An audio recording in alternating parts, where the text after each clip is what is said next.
Okey, Assalamualaikum dan salam sejahtera. Kita jumpa lagi hari ini. Kita nak cerita santai-santai berkaitan dengan kriteria ataupun bagaimana yang diperlukan untuk menjadi tour leader. Ramai orang tanya saya, macam mana nak jadi tour leader? Macam mana nak dapat terbang percuma? Bagaimana nak pergi ke negara-negara ni dengan cara tanpa berbayar? Okey, kalau kita tengok untuk menjadi tour leader ni sebenarnya sangat-sangat mudahnya. Kalau kita mengetahui asas utama, yang pertama mesti ada penampilan yang menarik. Jadi kadang-kadang ada orang ni dia silap faham, dia kata jadi kena smart ke macam saya? Bukan maksudnya yang dikatakan penampilan yang menarik itu, mereka ni perlu menjadi orang yang peramah, kata bertanggungjawab, mesra, mudah masuk dengan peserta. Ini di antara kriteria yang sangat penting yang perlu ada di dalam diri seseorang yang ingin menjadi tour leader. Saya ulangi, bukan sebab smart macam saya, ini dah confirm dah, tapi kriteria dia peramah orangnya, bertanggungjawab, dan juga kita perlu mudah untuk masuk dengan sesiapa sahaja. Itu yang pertama. Sementara yang kedua, kalau kita tengok nak jadi tour leader ini, dia mesti kreatif dalam menguruskan pelanggan agar perjalanan yang kita aturkan, program yang kita aturkan itu tidaklah orang kata mati, ataupun kita nak semua orang yang duduk dalam perjalanan permusafiran kita tu happy-happy bagaikan satu keluarga. Jadi tak kisahlah dia nak buat apa, dia nak buat teka-teki ke, tak kisahlah dia nak menyanyi ke, tak kisahlah dia nak beri input-input yang memberikan program perjalanan kita itu tidak mati. Itu yang kedua. Sementara yang ketiga, jadi nak jadi tour leader tu kena rajin-rajin nak membaca sikit, tengok-tengok dalam internet, tanya kawan dan sebagainya. Kita perlu mengetahui culture ataupun budaya tempatan yang mana kalau kita tengok, kita perlu menguasai kisah-kisah, cerita-cerita yang terdapat di kawasan tersebut, info-info kawasan tersebut. Juga kalau kita boleh mendalami bahasa-bahasa yang mungkin kita boleh gunakan untuk memberikan kepercayaan kepada peserta-peserta yang mengikuti kita.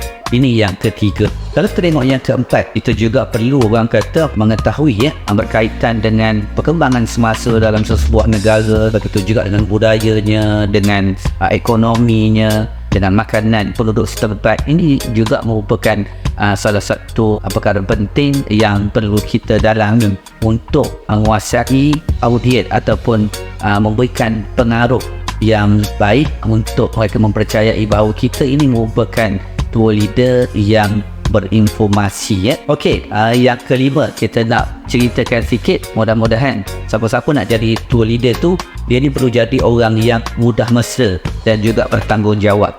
Jadi contohnya ada di antara pelanggan-pelanggan kita mungkin ada demam, jadi kita kena ambil cakna, tanya pada dia khabar, ataupun kita beri ubat pada dia. Janganlah orang-orang perempuan anak-anak dara dia mak dia demam kita buat tak tahu. Tak boleh macam tu. Jadi siapa saja dalam trip kita, ketika mana kita mengembara, ada orang batuk, kita kena tanya khabar dia, orang sakit kepala kena tanya khabar dia, orang yang demam kena tanya khabar dia. Jadi itu juga kita perlu setiap hari tu duduk di meja-meja yang berasingan dan kita berikan diri kita ini untuk semua orang. Tak boleh kita nak bermesra dengan orang ni saja, tak apa dengan orang ni.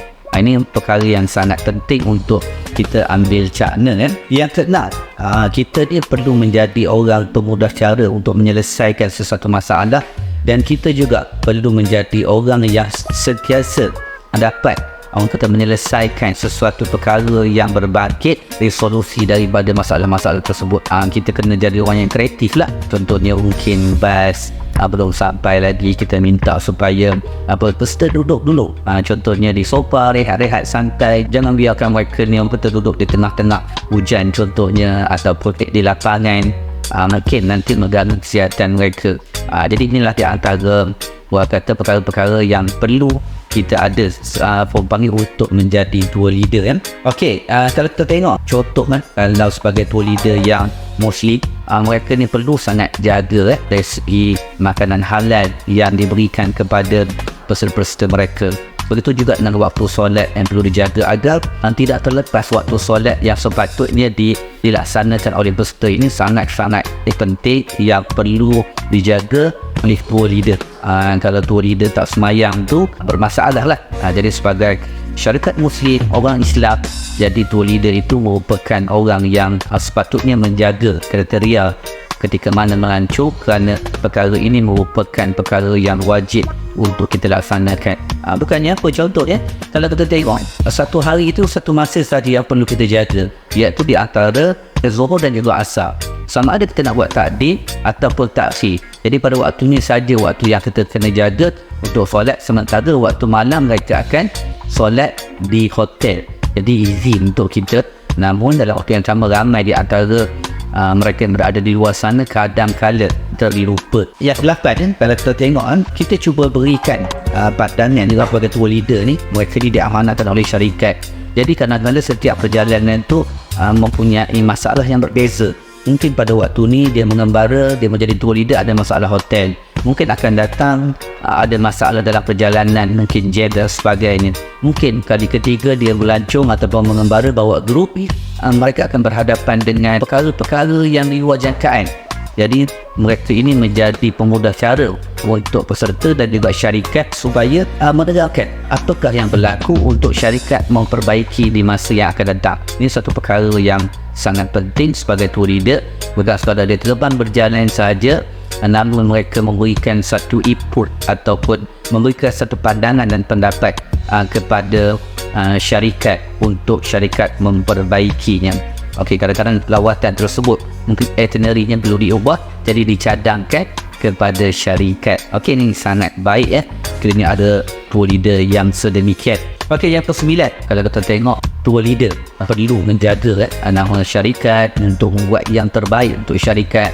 Dalam waktu yang sama, perkara yang sangat penting yang perlu ada dalam diri tour leader itu, iaitu cuba memberikan perkhidmatan yang terbaik untuk peserta yang telah membuat pembayaran kepada syarikat. Ini sebenarnya sukar untuk kita memberikan penjelasan ya. Kadang-kadang kita tengok dari segi package yang berbeza. Ada juga orang yang meminta lebih daripada pembayaran yang tersebut, namun tour leader menjadi wakil kepada syarikat untuk menjawab, untuk memberi penjelasan, penerangan. Ini perlu ada dalam diri tour leader. Apapun, insya-Allah sekiranya anda berminat untuk menjadi tour leader, mungkin kita boleh melihat kriteria yang ada tadi untuk kita cuba dalami dan kita mempelajarinya. InsyaAllah kita akan jadi tour leader yang terbaik. Dalam waktu yang sama, kita juga boleh menjadikan tour leader ini sebagai satu kerjaya di dalam pekerjaan. Apapun, mudah-mudahan dalam usaha kita memberikan kegembiraan kepada orang yang berjalan bermusafir, Allah Subhanahu Wa Taala juga memberikan kebaikan kepada kita untuk menyelesaikan setiap masalah dalam permusafiran tersebut. Jom jadikan anda sebagai tour leader.